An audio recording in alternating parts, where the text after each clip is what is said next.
レギュラーラジオが初めての陽介くんは、たくさん経験値を積んだ健太兄ちゃんこと、番組冒頭の掛け声を母音だけで教えてくれる母音母音兄ちゃんのもとを訪れて、今日も掛け声を教えてもらうのでした。母音母音兄ちゃん。やっと念願の自宅用トランポリンを手に入れたぞ。早速飛んでみようじゃないか。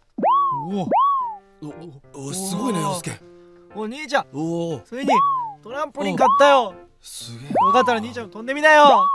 いいのかお前やりたくてうずうずしてたんだ。お前じゃあ遠慮なく行くぞ。よいしょ。うわー、兄ちゃんどうなってんのそれ。どうやってんの。全然わかんねえ。でもこんな感じのもできるぞ。おすごいもう回転しすぎて残像になってるよ。すごいんだトランポリンすげえなお前。無重力みたいだぞ。あれなんかちょっと兄ちゃん大丈夫。まあ大丈夫だ。ちょっとはしゃぎすぎた。新品のトランポリン用してごめんな。いやまあトランポリンは吹けばいいから大丈夫だよ。じゃあ謝罪の代わりに今週も掛け声教えてよ。危ねえ。もちろんだ。今日の掛け声はこれだ。えおうあいえおうあい。わかったか。これで番組を勢いよく始められるはずだ。陽介頑張ってな。陽介さん、間もなくです。お前もう番組始まるんじゃないか。3秒以内にさっき教えた掛け声を叫ぶんだ。なめてんのかよ。ゼログラビティ。スパイエアマサラカスパイエアマサラカ飲みすぎ。いや飲んでないんだよ。スパイエアマサラカスパイエアのマサラカ。時刻は夜8時30分を回りました。スパイアボーカル陽介とドラムの健太です。この時間からは僕の出身地である福岡から日本中世界中に発信していく番組スパイのバサラカをお送りしていきます。はい、正解です。なめてんのか。そうなんですよ。今日6月16日が無重力の日らしいです。地下無重力実験センターがあった北海道上砂川町が無重力の語呂合わせにちなんで制定しました。ちなみに福岡市科学館では身長140センチ以上体重80キロ以下なら無重力訓練体験ができます。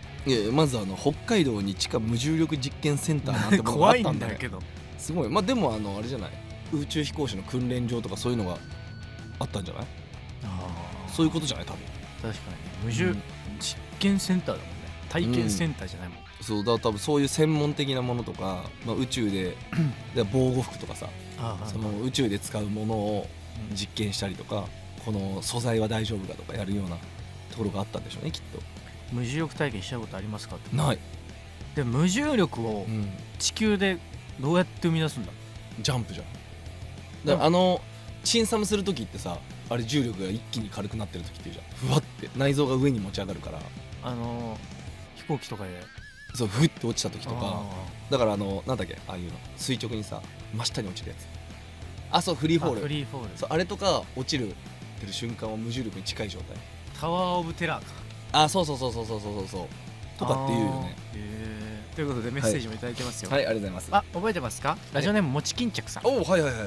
健太さん、陽介さん、こんばんは。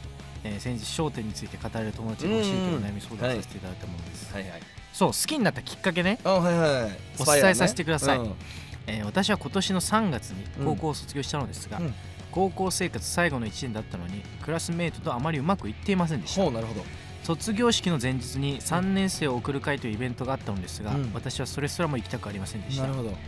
そんな時ちょうどキルザノイズツアーの新潟公演のチケットがあることを知り、そういえば高校生のうちに一人旅してみたかったな、ギリギリ高校生だしクラスメートと会いたくないし行ってみようかなと思い、親を説得して新潟公演にソロ参戦します。すごい。それとライブハウスの空気感と生演奏の迫力に衝撃を受け、見事にドハマりしました。ありがとう。今ではすっかりスパイが生きがいになりました。あの時一歩踏み出してよかったなと心から思っています。これからもスパイを応援しています。100歳になっても座布団10枚の上に正座できるくらい皆さんがずっと健康でいられることになってすごい、ありがとう。すごい、やっぱ行動力すごいねこの子。最近じゃん。ね、めっちゃ最近だし、この文章書くのすごくね。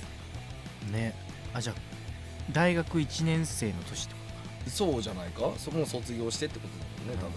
いやすごいわ。まあその行動力もすごいし、なるほどね。思うんだけど、学生ってさ、すごい友達いねえなとかさ、はいはい、どうやったら仲良くできるんだろうとかさ、思うけど、こうやって別に無理して、会いたくないなら会わなくていいし、会いたくないって思った結果、行動の結果でまた一個さ自分のね生きがいになりましたって言ってくれるぐらいありがたいね。ハマってくれる何かを見つけることだってあるんだから、そうね。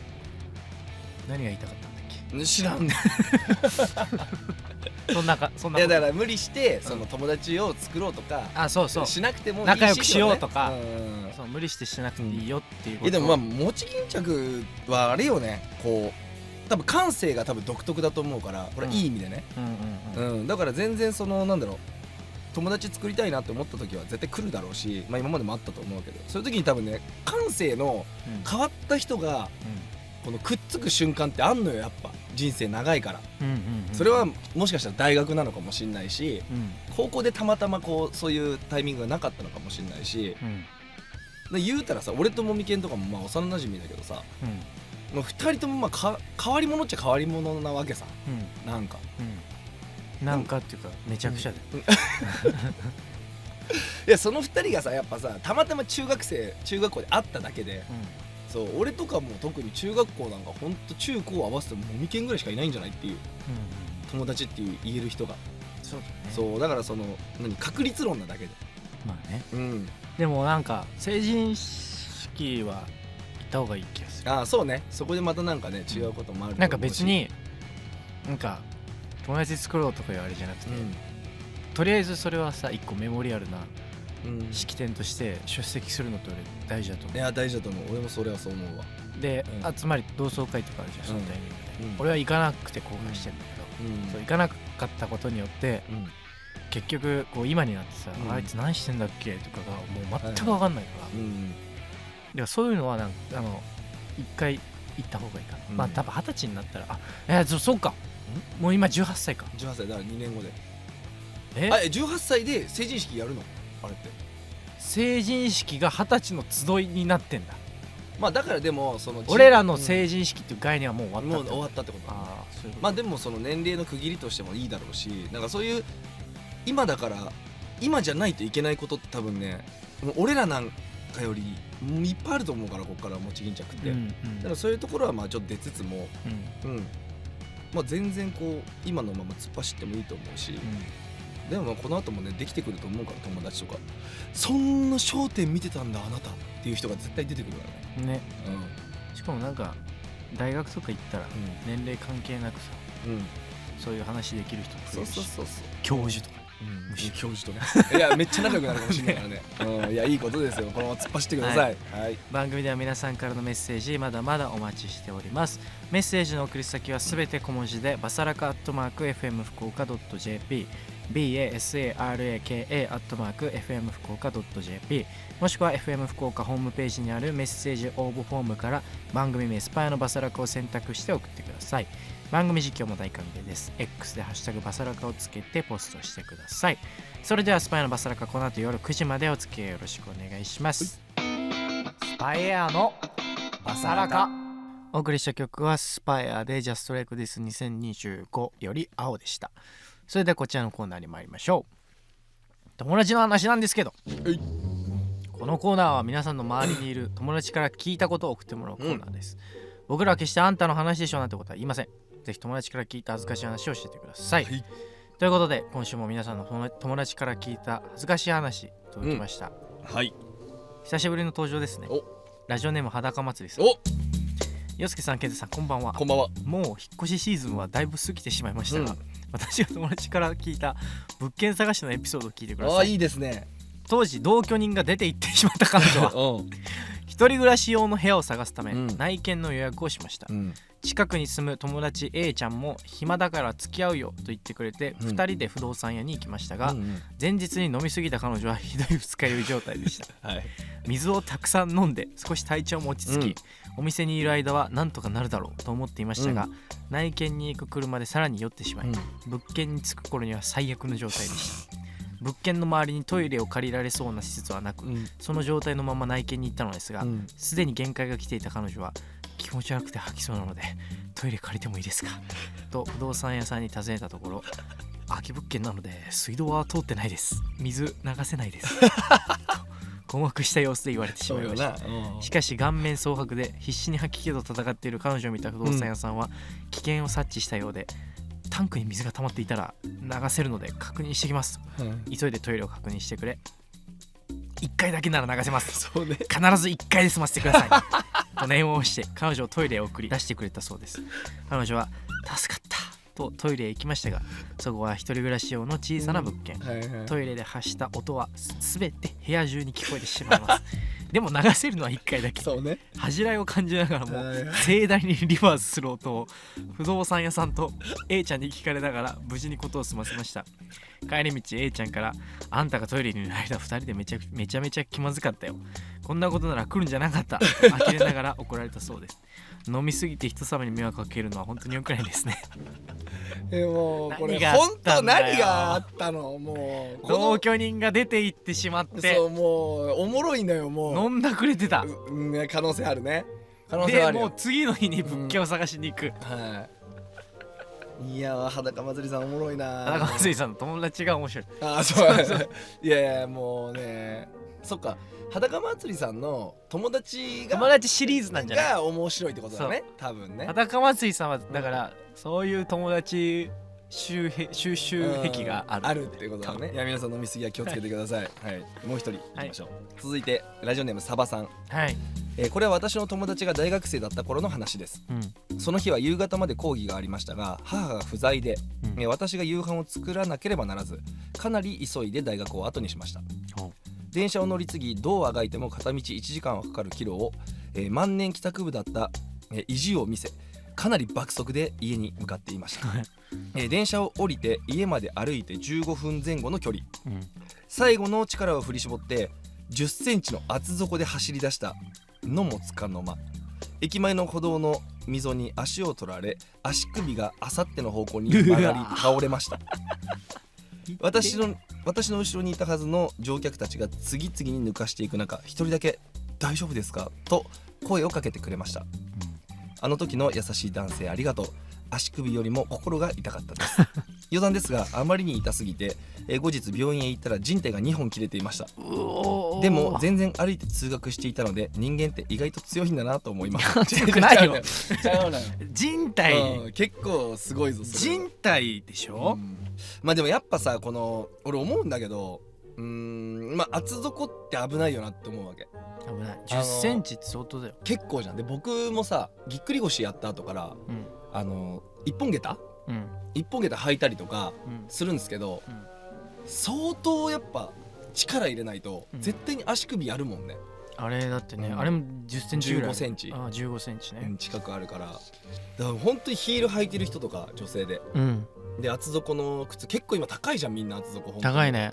そう、あの辺ってマジで気抜くと足首折るから、折ったりとかこうやってね切っちゃったりとかするから、気をつけてほしいな。そうだよね、走っちゃダメ、あれ危ないよね、走っちゃなんかさ、これも風潮だよね。風潮と思わない？どういう？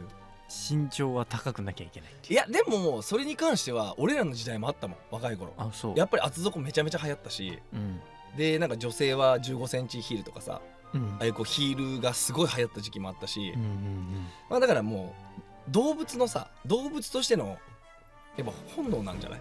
でかい方がいいみたいな。で女性だったら多分ヒール履いたらもう股下が単純に10センチ分15センチ分長くなるから、まあ綺麗に見えるよね、そりゃ。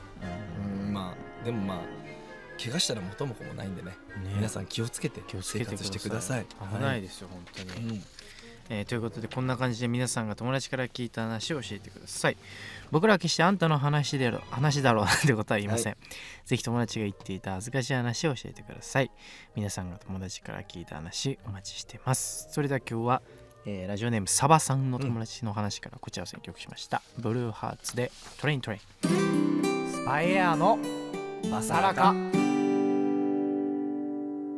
お送りした曲はブルーハーツでトレイントレインでした。バサラカ100回記念何やる会議。はい、今回の放送でバサラカは98回目の放送になります、ということは再来週はついに100回目。素晴らしい。そこで100回目の放送で何をするか決めていきたいと思います。いいですね。これスタッフがいろいろ考えてくれましたね。企画案をね、3つかな。はい、紹介していきますか。はい、じゃあ1個目、はい、バサラカ第1回から100回クイズ。ほう、バサラカのこれまでの放送からクイズを制作、出題者に愛知さんを置いて、2人には1から100の好きな番号を言ってもらって、その回からクイズを出題します、なるほど。後日これをバサラカ検定としてリスナーにも開放。高得点者には限定待ち受けとかどうでしょう。懐かしい感じですねこれは。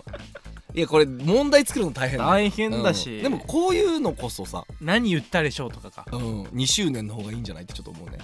それ100回記念よりは確かに2周年でこう総括して今までの中からクイズみたいな、まあ周年系にそういう理解り企画はいいかもね。まだありますね。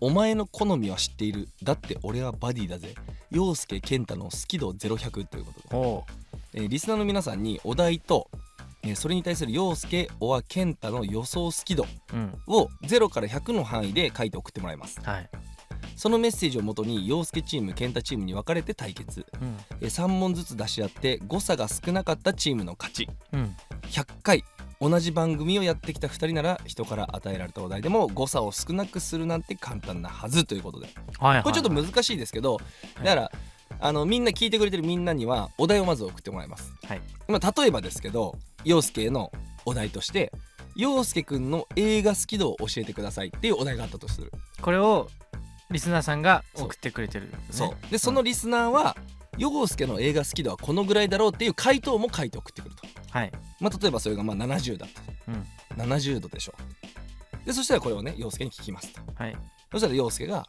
70は俺は最初に聞かない状態、もちろん陽介の、あなたの好きな映画を教えの好き度はどれですかって聞いた時に陽介が答えで、50とか書いておきますと、陽介さん教えてくださいって言ったら50って出ました、で送ってくれたリスナーさんは70と答えてるのでその誤差は20となります、だから僕のチームには誤差20が入るというような感じですね。これも逆もまたしかりで、健太さんの犬の好き度は何でしょうっていうお題があったとして、これ何パーセントって書いて、で俺が何パーって出して、例えばその陽介が俺80だったとして、で俺はこう100と出す。じゃあ誤差20なんでお互いに20でその数字が少ない方が勝ち。なるほどね。そうっていう勝負ですねこれは。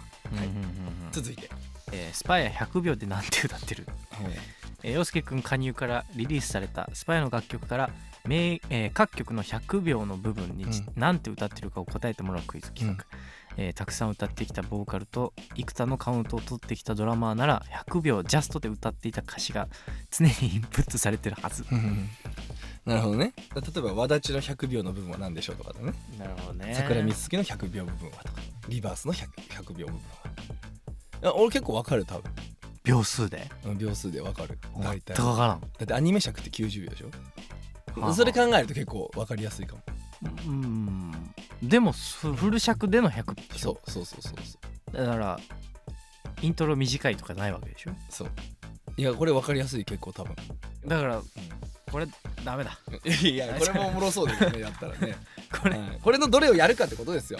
そうだね。意外と俺はでもこのあれですよ、好き度はおもろいかな。確かにちょっとみんながちゃんと理解して送ってくれれば面白くなりそうだなって思う、これは。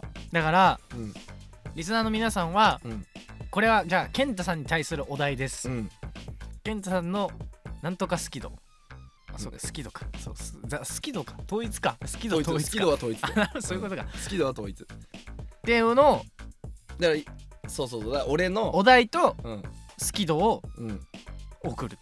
そうだから健太の黒い服の好き度を教えてくださいとかね。で私の予想はどれです。70です。70ですっていうのを送ればいいだけです。そうでチームになるのは、だから俺へのお題は健太チームそうってことだよね。そうなるほど。で俺へのお題は陽介チームになる。でその中でもちろん僕らは見ます。もしかしたら陽介のファンが陽介の質問を書いて、好き度を、絶対このぐらいでしょって思った数字からわざと30ぐらい減らして俺を負けさせるっていうこともありえるから僕ら必ず見なきゃいけません。質問に対してのその好き度、これが合っているのが本当にっていう、それはもうこちらで確認してからやるんで、ちゃんとそういうのもありです。だから相手を負けさせるための質問みたいな。どういうことだ。陽介の古着の好き度教えてください、20と。そしたら俺がその質問を選んだらさ、俺じゃなくてリスナーの書いた好き度を俺は提出しなきゃいけないから。陽介20なわけないじゃん、100って書くでしょ絶対に。98それはもう何でもいい100でいいのそれもうそうそしたらもうその誤差が広がるわけじゃん、だから俺に不利なわけじゃん。なるほどね。そういう駆け引きもできますよと、リスナーさんと勝たせたければそういうこともできますよ。それも加味して俺らは質問を選ばなきゃいけない。なるほど、だからこれは面白そうだなって俺は思ってるだからやろうこれをこれにしましょうか。ただみんなからのこれお便りメールが重要なので、もうすぐ送ってください。期間が少ないです。そう、次回の収録までは時間ないんで、もう今すぐ送ってください。よろしくお願いします。メッセージの送り先はすべて小文字でバサラカ@fm福岡 .jp basaraka@fm福岡 .jp もしくは FM 福岡ホームページにあるメッセージ応募フォームから番組名スパイアのバサラカを選択して送ってください。100回記念のメッセージたくさんお待ちしてます。スパイアのバサラカ。お送りしているのはスパイアで Just Like This 2025より Pride of Lions です。今日はこの曲に乗っかりながらエンディングです。メッセージもいただいてます、ラジオネームえみこさん、ありがとうございます。陽介さん、ケンジさん、こんばんは。こんばんは。海外遠征お疲れ様でした。マイケルの映画が公開されますね。陽介さんは見に行かれるのかな。とても楽しみです。私は中学生の時ダンス部に入っていて、マイケルの曲を使って踊ったりしてたのが最初の出会いだと思います。ラジカセでカセットテープで流していたのがとても懐かしいです。お二人も学生時代に出会った音楽やエピソードなどあったら教えてください。俺もマイケルめっちゃハマったよ。そうなんだ。今でもだから好きだから絶対映画は行く。映画にさ出るでしょ、アイテム、マイケルの T シャツとか出るのかな。出んじゃない？でも出ないかな。なんかね、古着もマイケル T ちょっと高くなってる気がする。もうこれに合わせて。俺がいつかな、1、2年前ぐらい、俺常にマイケル好きだから、で好きなアーティストの T シャツはチェックしてる。2年ぐらい前に、本当にね、だからそれこそ追悼の T シャツ、生まれた年と亡くなった年が書いてある2009年かなの、レストインピースのマイケル T を確か1年2年ぐらい前に買ったんだけど、その時はねまだ1万円ぐらいですよ。同じ T シャツがこの間別のお店出てて見たらもう3万円ぐらい。うわ高っ。やっぱね、そうやって人気なんだなと思って、こういうタイミングが。そうね。で俺もマイケルでもねハマったのはやっぱね、亡くなってからだね。でもそう2009年とかだから小学校3、4年生。でも俺らでもそうかも割と。そうだ、リアルタイムっていうよりもやっぱこう映画出たりとかああいうものがあって、マイケルっていうのを深く知ってって、そうなんだって言って曲聴いたみたいなこと、それも強いかも割と。だから楽しみだよね今回さ、そのマイケルのさドキュメンタリー映画いっぱいあるわけじゃん。あるね。でもその、今回おいっ子さんだっけそうがねマイケル役をしてて、でなんかそういうさちゃんとこうね演出としてドラマとして作られたものなので、ボヘミアン・ラプソディ大好きだったからさ、監督が一緒でしょ。よかったよね。めちゃくちゃ楽しみにしております。ということでスパイアからお知らせもです。現在単独野外ライブ Just Like This 2025を収録したブルーレイ DVD プラス CD も発売中です。そして今年の Just Like This 2026は日本と韓国での開催です。Day1 韓国は9月5日土曜日キンテックス第2展示場、Day2 日本は9月26日土曜山梨県川口湖ステラシアターです。そして100回記念のお題メールも忘れずにお送りください。もうバサラカ史上最大の知能戦心理戦知能戦ね。これみんなと繰り広げていきたいので、これどうします？負けた方は私物プレゼント。いやぬるい生ぬるい何します？アマゾン券5000円分自腹プレゼント。これリスナーにかかってるからだよ。それを選別するのは僕らなんで。なるほどね、手札からカードゲームみたいななるほど、そういうことか、はい、了解しました、はい本当にたくさん手札がある方が強いと思うので、皆さんたくさん送ってください。よろしくお願いします。今日もたくさんのメッセージありがとうございました。番組では皆さんからのメッセージまだまだお待ちしています。はい、メッセージの送り先はすべて小文字でバサラカ@fm福岡 .jp basaraka @fm福岡 .jp もしくは FM 福岡ホームページにあるメッセージ応募フォームから番組名スパイのバサラカを選択して送ってください。番組実況も大歓迎です。 X でハッシュタグバサラカをつけてポストお願いします。そしてこの番組は YouTube や音声配信サービス Spotify やラジコでポッドキャストも公開中です。再編集版の番組本編や番組収録前のアイドリングトークなども配信してますし、 YouTube の方では字幕付きで多言語翻訳も対応してますので、世界中のお友達にどんどんお勧めしてください。ということでこの時間のお相手はスパイボーカル陽介とドラムの健太でした。それではまた来週。